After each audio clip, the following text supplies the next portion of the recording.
Training क्याम्पमा चाहिँ नेपालीहरू कतिजना थिए त तिमीसँग? नेपालीहरू त धेरै दाइ त्यहाँको हुन्छ नि हामीभन्दा अगाडिको ब्याचले चाहिँ एउटा चौतारो जस्तो रहेछ होइन, त्यसको नाम चाहिँ ढल्केबर रे होइन। ढल्केबर उनीहरूले के भन्थ्यो नि, ल तिमीहरू अब उनीहरूको त हामी गएपछि तिनीहरूले त छोड्नु पऱ्यो नि त। अब त्यो सेलेक्ट हुने अथवा अब आउट भएपछि घर फर्किने हुन्छ, अनि अर्कोलाई चाहिँ हान्नु पर्दैन रहेछ, ल यो बोर्ड चाहिँ नेपालीहरूले छोड्नु हुँदैन है भनेर होइन। अनि हामी गएको बेला नि त्यही दाइहरू त्यहाँको साथीहरूले भन्थ्यो कि ल तिमीहरू चाहिँ नेपालीहरूको हुने हो, छोड्नु हुँदैन भन्थे। त्यस्तै छ, नेपालीहरू चाहिँ धेरै छन्, म्याक्सिमम् नेपाली 100जना गयो भने लगभग 40जना चाहिँ नेपाली भेटिन्छ। अनि अर्को यो भने मोबाइलहरू युज गर्न पाइँदैन नि त, अनि घरमा कसरी कन्ट्याक्ट गर्ने भन्दा पनि त्यहाँको नेपालीहरू चाहिँ त्यहाँको चाहिँ अहिले राम्रो पोस्टहरूमा पनि पुगिसक्नु भएको छ क्या, टप लेभलको पोस्टहरूमा पनि धेरै छन् होइन।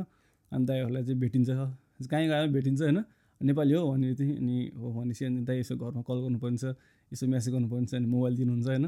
अनि यसो म्यासेज छोडिदियो, यस्तो गरिरहेको छ यता ठिक छ यस्तो भइरहेको छ, अनि 2-3 लाइनको म्यासेज छोडिदियो ढुक्क। अनि इन्टरभ्यूहरूको लागि पनि इजी छ। पहिला दाइहरू हुँदाखेरि चाहिँ अब इन्टरभ्यू म नेपालीमा दिन्छु, आफ्नै मदर टङमा दिन्छु भने पनि पाउँछ होइन। अनि पहिला दाइहरू धेरै नेपालीहरू थिएन, नेपाली खोज्न त टाइम लगाउनु पऱ्यो नि त।